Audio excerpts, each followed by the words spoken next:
Tonight, the president's facing new backlash for pardoning or commuting the sentences of everyone convicted for their actions on January 6th and those still under investigation.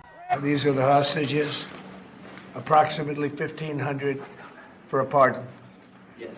Full pardon. Including those found guilty of assaulting police officers. 4 years ago, President Trump condemned the violence. To those who engaged in the acts of violence and destruction, you do not represent our country. And to those who broke the law, you will pay.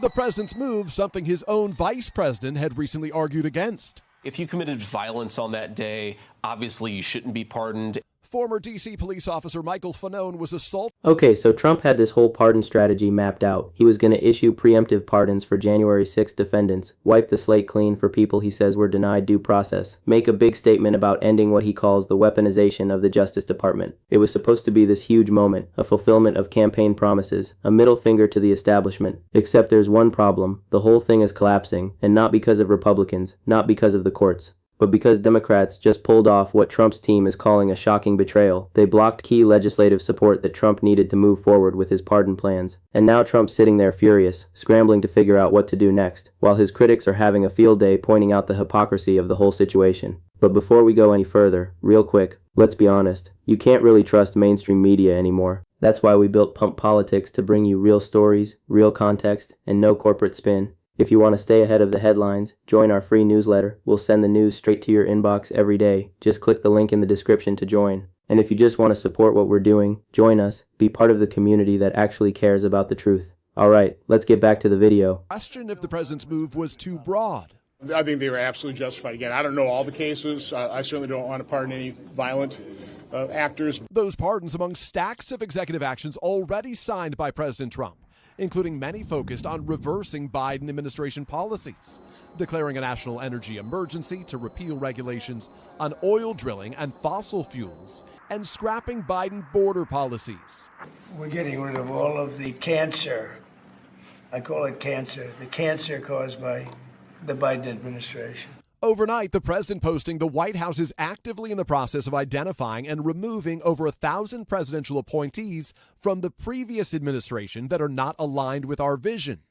Today, the administration firing the head of the Coast Guard. Let me back up for a second. Trump has been talking about January 6th pardons since before he even took office for his second term. He's called the defendants political prisoners. He said they were victims of a weaponized justice system. He's promised to set them free, and his base, they love it. They see January 6th as a protest that got out of hand, not an insurrection. They think the prosecutions were political persecution. So when Trump talks about pardons, his supporters cheer. They see it as Trump keeping his word, as Trump standing up for the little guy against an overreaching government. But here's the thing, not everyone sees it that way, not even close. The officers who defended the Capitol that day, they see Trump's pardon push as a betrayal, as an attempt to rewrite history, to pretend that January 6th wasn't as bad as it was. And Democrats, they've been looking for ways to stop Trump from following through on these pardons ever since he started talking about them. And now they found a way, through legislative maneuvering, through blocking the kind of bipartisan support Trump thought he had locked down. The details are still emerging, but what we know is this: Trump needed certain deals to go through, certain compromises,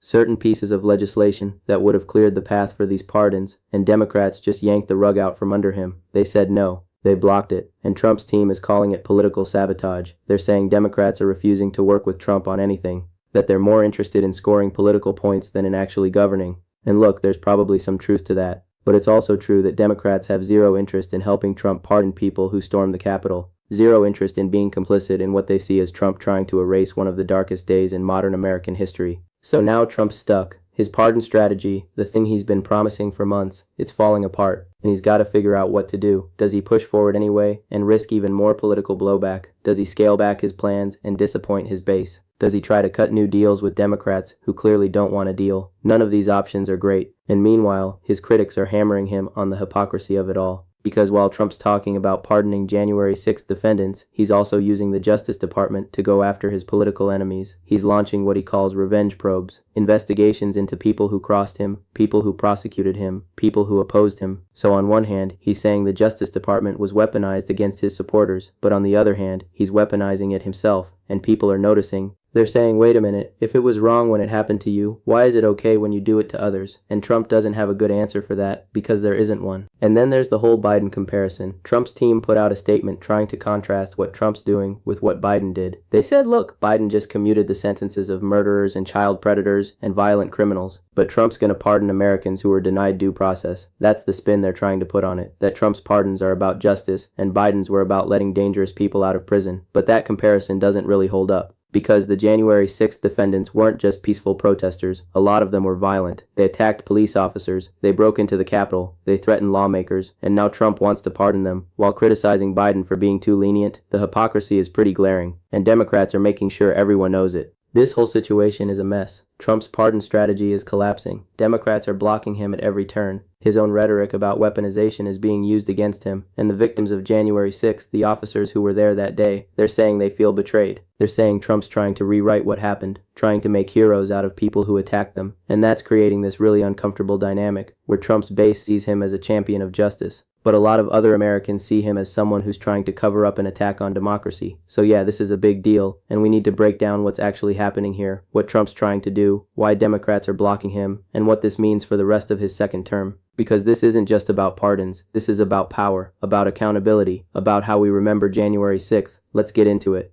Alright, so let's talk about what Trump's pardon strategy actually was before it started falling apart. Because this wasn't just a spur-of-the-moment thing. Trump's been planning this for a long time. Ever since the January 6th prosecution started, Trump's been calling them unfair, calling them political, saying the people being charged were patriots who were just exercising their right to protest. And during his campaign for a second term, he made pardons a central promise. He told his supporters that when he got back in office, he was going to free these people. He was going to right this wrong. And his base ate it up. They saw the January 6th defendants as martyrs, as people being persecuted by a corrupt system. So Trump's pardon promise wasn't just about clemency. It was about validating his supporters' view of what happened that day. About saying, yeah, you're right, this was all political persecution and I'm gonna fix it. Now, the legal mechanics of presidential pardons are pretty straightforward. The president has broad authority to grant pardons for federal crimes. He doesn't need approval from Congress. He doesn't need permission from the courts. He can just do it. So in theory, Trump could have started issuing these pardons on day one of his second term, just signed the papers and been done with it. But Trump's team knew that would be a PR disaster. It would have dominated the news cycle in a bad way. It would have united Democrats and probably some Republicans against him. It would have made him look like he was prioritizing January 6th defendants over everything else. So they decided to be more strategic about it, to lay the groundwork, to build public support, to frame it the right way.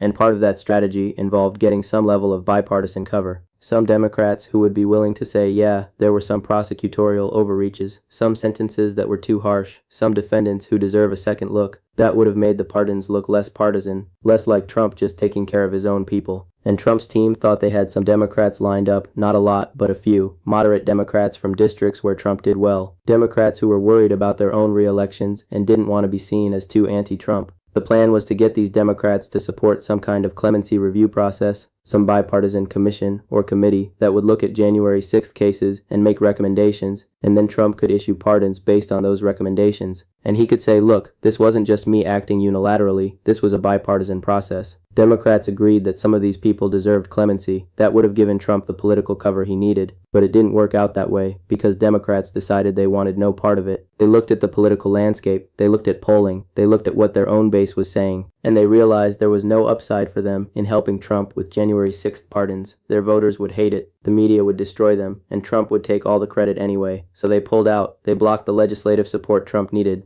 They said, we're not going to be part of this. You want to pardon January 6th defendants, you do it on your own. And Trump's team is furious about it. They're calling it a betrayal. They're saying Democrats are more interested in politics than in justice. But here's the thing. Democrats would argue they're the ones standing up for justice, because from their perspective, January 6th was an attack on democracy. It was an attempt to overturn a free and fair election. People died that day. Officers were injured. The Capitol was desecrated. And the people who participated in that, they need to be held accountable, not pardoned, not let off the hook, not treated like heroes. So when Trump talks about pardoning them, Democrats see that as Trump trying to rewrite history, trying to pretend January 6th wasn't as serious as it was. And they're not going to help with that. They're not going to give him bipartisan cover. They're going to make him own this decision completely. And if there's political blowback, it's all going to land on Trump. Now let's talk about the victims of January 6th, because they're speaking out about this too. And they're not happy. These are the Capitol police officers who were there that day, who fought to protect the building, who were assaulted, who were injured. Some of them have PTSD, some of them have permanent injuries, and now they're watching Trump talk about pardoning the people who attacked them, and they feel betrayed. They feel like Trump's saying what happened to them doesn't matter, that the people who hurt them are actually the real victims, and that's a hard pill to swallow. One officer said it feels like Trump's trying to erase what happened, to make it seem like January 6th was just a peaceful protest that got a little rowdy, but it wasn't. It was violent, it was dangerous, and these officers bore the brunt of that violence. So when Trump talks about pardons, they hear him saying that violence was justified, or at least not that bad. And that's deeply hurtful to people who put their lives on the line that day. But Trump's not backing down. He's doubling down. He's saying the prosecutions were unfair, that people were overcharged, that sentences were too harsh, and his base agrees with him. They think the Justice Department under Biden went too far, that they treated January 6th defendants worse than they would have treated anyone else, that it was all political. So there's this huge divide in how people see this. Trump's supporters see pardons as an act of mercy and justice. Trump's opponents see pardons as an attempt to whitewash an attack on democracy, and there's not a lot of middle ground. Now let's talk about the hypocrisy angle, because this is where things get really messy for Trump. He's been railing against the weaponization of the Justice Department. He gave a whole speech in his inaugural address about how the power of the state will never again be weaponized to persecute political opponents. That was a direct quote, and it got huge cheers from his supporters. They love that message. They think the Justice Department was used against Trump and his allies, and they want that to stop. But here's the problem. Trump's now using the Justice Department to go after his enemies. He's launched investigations into people who prosecuted him, into people who investigated him, into Democrats who opposed him. He's calling them revenge probes. He's being pretty open about it. He's saying, yeah, I'm going after these people because of what they did to me. And that's weaponization. That's using the power of the state to go after political opponents,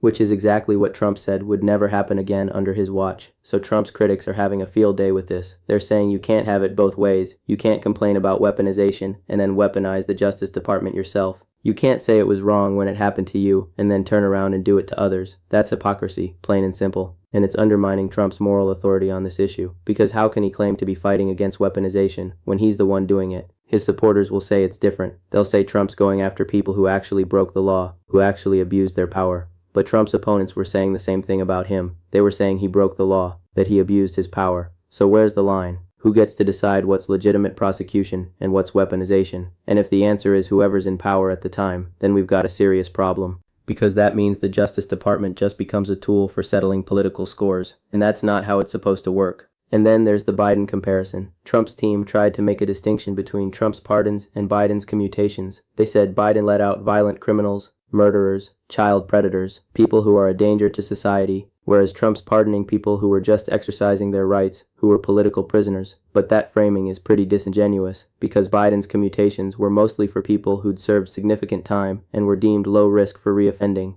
They went through a review process, there were criteria. It wasn't just Biden randomly letting dangerous people out. And on the flip side, some of the January 6th defendants Trump wants to pardon were pretty violent. They assaulted officers, they brought weapons, they made threats. So it's not like they're all just peaceful protesters who got caught up in something. Some of them did serious things. And pardoning them sends a message that political violence is okay as long as you're on the right side. So the whole situation is a mess. Trump's pardon strategy is falling apart because Democrats won't help him, because victims of January 6th are speaking out against it, because the hypocrisy of his position is becoming impossible to ignore, and because even some Republicans are getting uncomfortable with how far Trump's willing to go on this. There are Republicans who were in the Capitol on January 6th who lived through that day, who don't want to see the people who attacked the building get pardoned. They're not speaking up loudly because they don't want to cross Trump, but they're not happy about it either. And if Trump does go through with mass pardons, there's going to be fallout within his own party, not just from Democrats, not just from the media, but from Republicans who think Trump's going too far, who think he's rewriting history in a way that's dangerous, who think he's putting his own political interests ahead of accountability and justice. And that internal Republican tension, that's something Trump's going to have to deal with, because he can't just dismiss it as fake news or Democrat attacks. These are people in his own party raising concerns.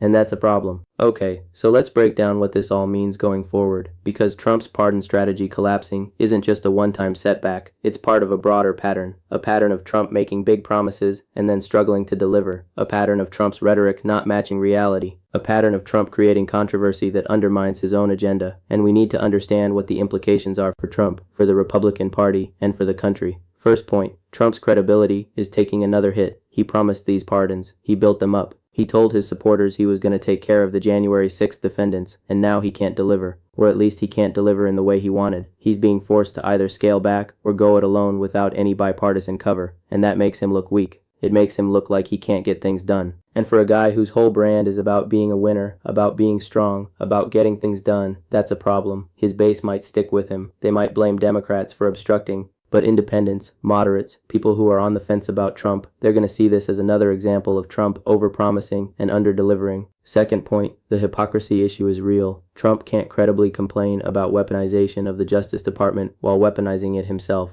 And the more he does that, the more he undermines his own arguments. Democrats are going to use this against him constantly. They're going to say, look, Trump talks about ending political prosecutions, but he's launching his own political prosecutions. He talks about fairness, but he's only interested in fairness for his allies. That's a powerful narrative, and it's going to resonate with a lot of voters, especially voters who are tired of hypocrisy, who are tired of politicians saying one thing and doing another. Trump's giving those voters ammunition to turn against him, and that's going to hurt him in the polls. It's going to hurt Republicans in the midterms, and it's going to make it harder for Trump to govern effectively. Third point, the January 6th issue is never going away. Trump wants to move past it. He wants to rewrite it. He wants to make it about something other than what it was. But as long as he keeps pushing for pardons, as long as he keeps defending the people who were there that day, the issue stays front and center. And that's not good for Trump politically, because most Americans don't see January 6th the way Trump's base sees it. They see it as a dark day, as an attack on democracy, as something that should never happen again. And when Trump defends the people who participated, he's aligning himself with something most Americans reject. That's not a winning strategy. That's not how you build a broad coalition. That's how you keep your base fired up while alienating everyone else. Fourth point, Democrats are winning this fight, at least for now. They successfully blocked Trump's pardon strategy. They denied him the bipartisan cover he wanted. They forced him into a corner where he has to either back down or go forward without any political protection. And they're using the issue to paint Trump as extreme, as someone who's trying to rewrite history, as someone who's more interested in protecting his allies than in protecting democracy. That's a strong message, and it's one that's going to play well in the 2026 midterms. Democrats are going to run ads featuring Capitol Police officers talking about January 6th. They're going to contrast Trump's pardons with the violence that happened that day, and they're going to ask voters, is this the kind of leadership you want? It's effective messaging, and Trump's making it easy for them by doubling down on pardons. Fifth point, there's a cost to all this chaos. Every day Trump's focused on pardons and revenge probes and settling scores. That's a day he's not focused on the economy, on inflation, on cost of living, on the issues that actually matter to most Americans, and people are noticing. They're saying Trump's distracted. He's more interested in fighting old battles than in solving new problems, and that feeds into the narrative that Trump's approval is dropping because he's not delivering results, because he's not making people's lives better. He's just creating drama.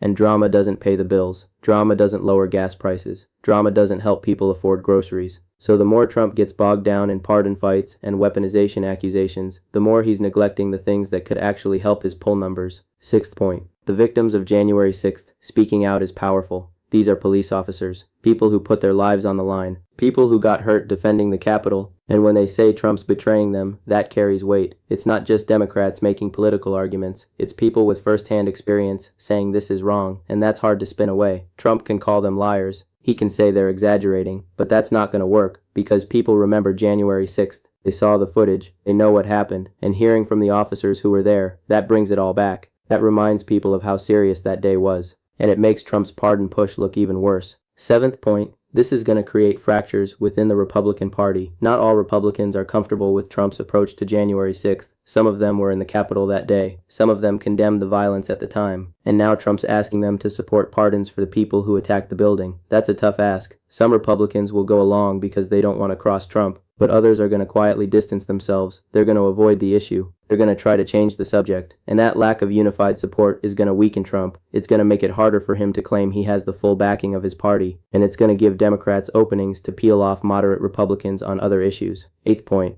The long-term implications of this are huge. If Trump goes through with mass pardons for January 6th defendants, that sets a precedent. It says political violence is acceptable as long as you're supporting the right cause, and that's dangerous because what happens next time there's a contested election? What happens if Trump's opponents decide that if his supporters can storm the Capitol and get pardoned, then they can use force too? Violence begets violence, and if we don't draw clear lines about what's acceptable and what's not, we're heading down a very dark path. Trump's pardons aren't just about January 6th. They're about whether we as a country are going to tolerate political violence, and that's a question with enormous consequences. So where does all this leave us? Trump's pardon strategy is collapsing. He's facing opposition from Democrats, criticism from January 6th victims, and quiet discomfort from some in his own party. He's caught in a hypocrisy trap where his complaints about weaponization ring hollow because he's doing the same thing. And he's creating a situation where every day spent on this issue is a day not spent on the economy or other priorities that could actually help him politically. This is a mess. A self-inflicted mess, and it's not clear how Trump gets out of it without either disappointing his base or making himself look even worse to everyone else. He could scale back the pardons, issue a few symbolic ones, but not the mass pardons he promised.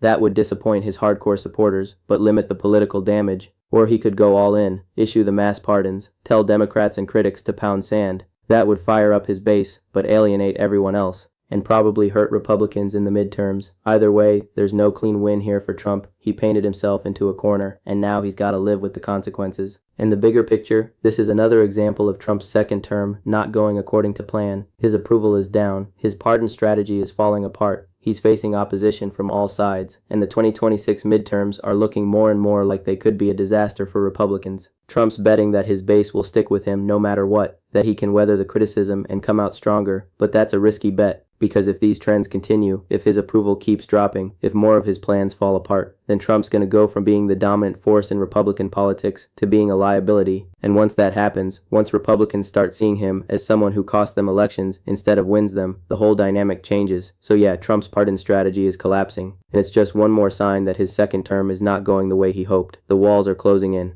The opposition is getting stronger, and Trump's running out of moves. This is going to be a wild ride, and we're just getting started.